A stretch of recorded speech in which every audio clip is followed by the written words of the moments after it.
Hello, and welcome back to another video. My name is Jake the Genealogist, and in today's video, I thought we'd do something a little different. So, what we're going to be doing in this video is we're going to be going over 10 interesting facts about monarchs throughout history. Hope you enjoy. Okay, so we're going to be starting with the tallest monarch in history, and that title goes to Maharana Pratap. Let me know how I pronounced that down in the comments. Anyways, he was the 13th king of Mewar, which is in modern-day state of Rajasthan in India, and he stood at the incredible height of 7 foot 5 inches, based on the skeletal remains that they discovered. Okay, so now we're going to be talking about the most titles held by a monarch. And for this, I picked Charles V, who was the Holy Roman Emperor. And there's others, I'm sure, who might have had more titles than him. But I just picked his because I looked it up in my research, just saw how many titles he had, and just basically picked him. I'm sure there's more. You can go and tell me down in the comments how much of an idiot I am for not picking whoever you think has the most titles. But anyways, so we're going to recite his entire title right now in 3, 2, 1, go.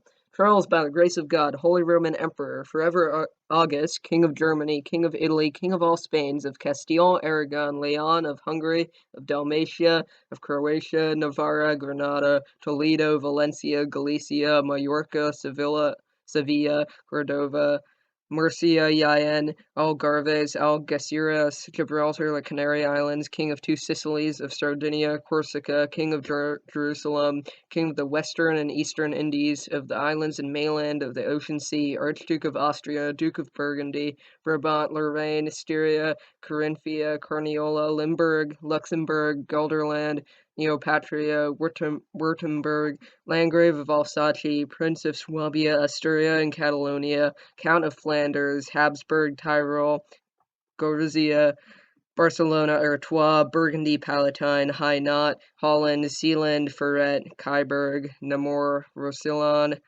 Cerdagne, Drenthe, Zutphen, Margrave of the Holy Roman Empire, Burgau, Oristano, and Gociano, Lord of Frisia, the Wendish March, Pordenone, Biscay, Moulins, Salins, Tripoli, and Mechlin. Whew, that is a mouthful to say, and it took me a full 2 minutes. Moving on.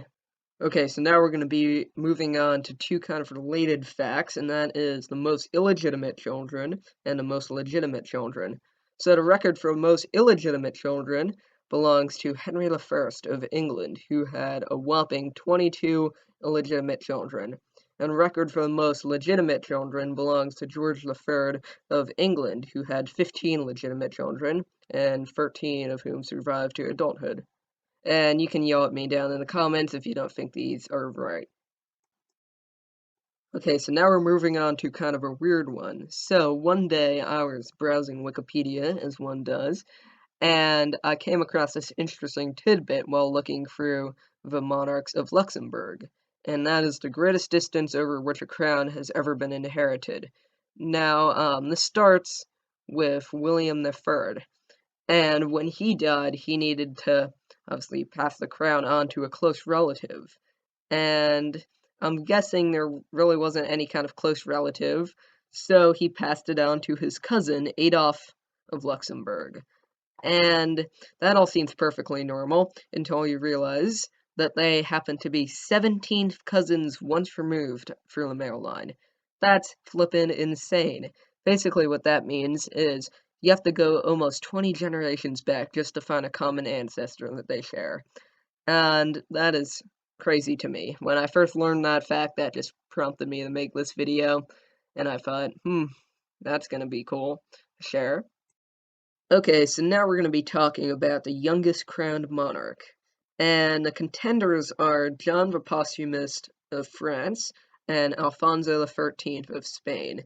And they both were crowned literally at birth.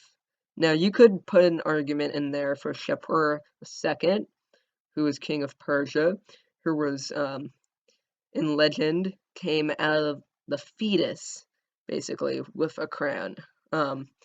but I'm not trusting that, so I'm gonna just keep John and Alfonso for now as the youngest crowned monarch. Okay, so now we're going to be talking about the heaviest monarch in history.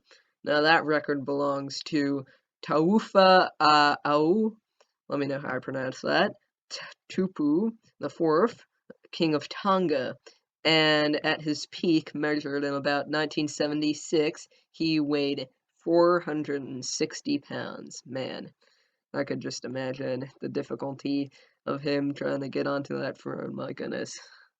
Alright, now we're going to be talking about the longest reigning monarch of all time. Now, you could argue about this, but I'm going to say King Sabuza II of Swaziland, now Eswatini, who ruled for 82 years. Now, some people might be asking me, whoa, what about Louis XIV of France? He ruled for like 72 years, and so I will say, well, he is kind of officially considered the longest reigning monarch there is, but I will put Sabuza in here just because, I mean, 82 years. That's insane. Alright, so second to last, I've saved the two best for last, we have the shortest monarch reign. And some people already might know this, but this title belongs to Louis-Antoine of France, or Louis XIX. And he got crowned after his father, Charles V, got basically deposed, and he ended up basically being king for 20 minutes. Yep, for 20 minutes. 20 whole minutes. It's crazy. If you think about it, that's 1,200 seconds. 1,200 seconds he was king. Almost nothing. Crazy. And last but not least, we have the largest Regnal number, and basically what that indicates is it's the number next to a monarch's name. Like, for example, Queen Elizabeth II. The second, the II in Roman numerals, is the Regnal number. And the largest Regnal number ever, you want to know what it is? It belongs to Heinrich the 72nd, Prince Royce of Lobenstein and Ebersdorf. Now you might be wondering, wait a minute, Jake, there's been 71 Heinrichs before him who have also happened to be Prince Royce of Lobenstein and Ebersdorf, and the sad answer to that is no.